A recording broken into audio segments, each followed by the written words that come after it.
Bonjour à tous et bienvenue sur la chaîne Bébésaurus. Aujourd'hui, c'est avec une grande émotion que je vais vous présenter la naissance de nos Goniosoma oxycephalum. On avait fait une vidéo il y a quelques mois de ça, on va la mettre en lien là sur cette vidéo. L'import de ces fameuses Goniosoma qui avaient pondu. Et donc nous voilà 3 mois plus tard et nous avons eu nos naissances. Alors je ne sais pas si vous vous rappelez, sur la vidéo, je vous avais présenté une superbe femelle chamoisée qui était vraiment magnifique avec du gris, des taches jaunes et la tête verte, enfin verte jaune qui était magnifique. Donc ça a été la première qui a pondu et on a eu les naissances de cette femelle. Donc on avait eu 4 œufs et on a eu 4 bébés.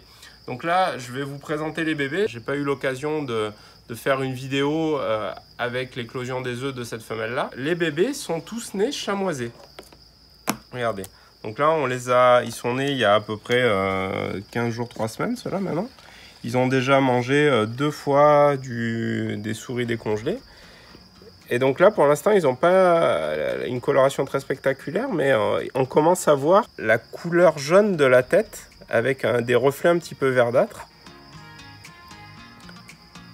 Donc ils sont assez craintifs, comme les adultes, ils essayent de s'échapper quand on les attrape, mais bon, ils restent quand même assez cool.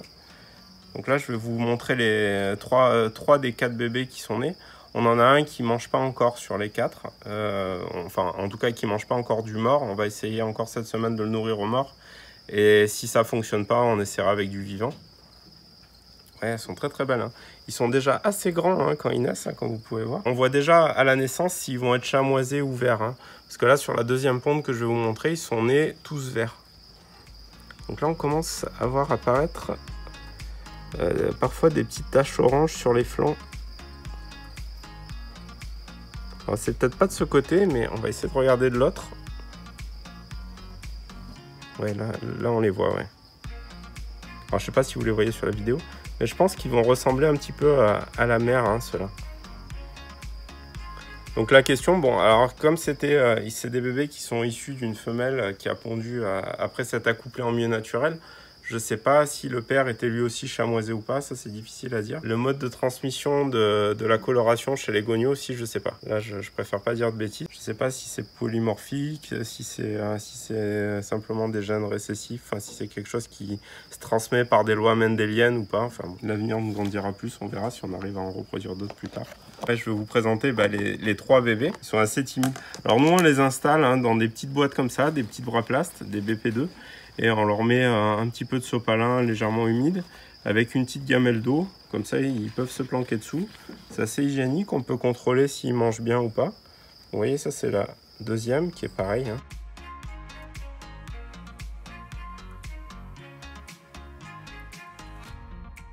Cette coloration un petit peu jaune là de la tête qui est très très belle aussi. Et puis je vais vous présenter le 3e spécimen, vous allez voir. Très beau celui-là. Ouais, c'est très très beau. Vous voyez, quand ils ont peur, ils agitent leur queue à la manière d'un lézard. Alors, on va la laisser tranquille, la pauvre mémère. Aujourd'hui, on a eu les éclosions d'une autre femelle qui était verte. Elle nous a fait elle aussi 4 œufs. Au bout de 93 jours, on a commencé à inciser un œuf. Alors on l'a incisé simplement en faisant voilà, avec un petit scalpel, une petite incision sur le dessus. Donc vous voyez là, ça c'est un œuf qui a été percé par la gonio elle-même hier, je crois, donc après 97 jours d'incubation. Donc là elle est encore dedans, on voit bien, elle est vivante, je pense qu'elle va sortir d'ici quelques jours. Et donc le premier œuf qu'on a incisé, une des gonios est sortie hier. Je l'ai laissé là, je l'ai laissé dans le substrat d'incubation. On les a laissés incuber à température du magasin, donc ça a varié entre 23 à 24 et 27 28. Les températures étaient assez variables en fonction des moments.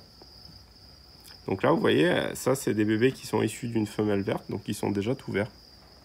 Avec la queue, bon ils n'ont pas le vert aussi éclatant que les adultes, mais je pense qu'il faut qu'ils fassent leur première mue aussi pour que la coloration devienne un peu plus vive.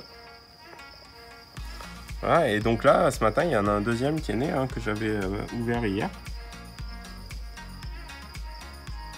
Vous voyez comment ils font, je sais pas si on voit bien sur la vidéo avec la langue. Quand ils sont en situation de stress, ils tirent la langue très lentement. Donc là, je vais arrêter de les embêter et je vais les installer dans leur boîte, comme l'autre, hein. Ici.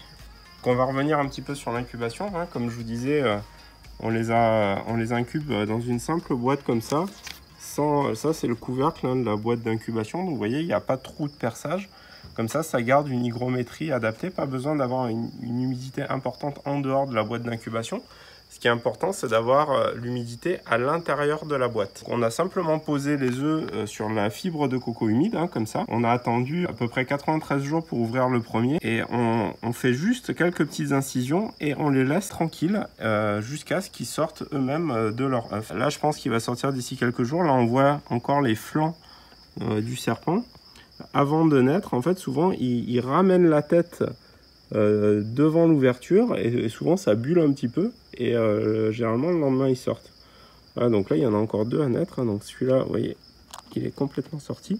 Ils doivent attendre de résorber leur sac vitellus, les restes de nourriture. Puis il y en a encore un qui est là, qui est encore vivant, hein, on voit bien. C'est vrai que c'est assez particulier. Ce qu'on s'aperçoit souvent lorsqu'on élève des Goniosomas, c'est ce problème récurrent que les jeunes n'arrivent pas à percer l'œuf.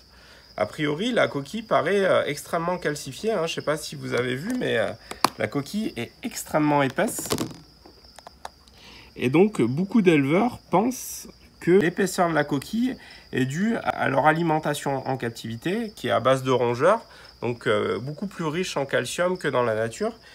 Ce qui expliquerait pourquoi les coquilles sont extrêmement calcifiées et que les petits n'arrivent pas à sortir. Alors moi j'émets quand même des doutes sur cette théorie-là, parce que là on parle d'œufs, de spécimens qui ont été importés, donc qui ont été nourris en milieu naturel et qui sont accouplés en milieu naturel. Et on a exactement le même souci, c'est-à-dire que vous voyez, les Goniosomas n'arrivent pas à percer leur œuf et on est vraiment obligé d'ouvrir ça.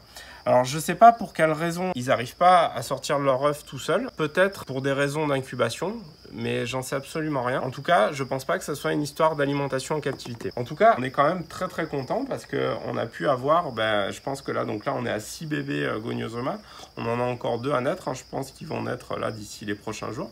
Donc on est très content de pouvoir proposer des Goniosomas nés en captivité.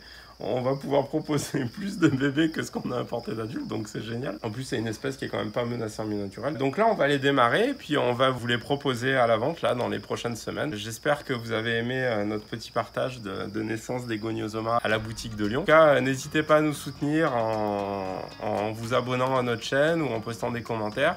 Et n'hésitez pas à venir nous voir sur notre site internet ou dans notre boutique. Donc je vous dis à bientôt sur notre chaîne. Salut!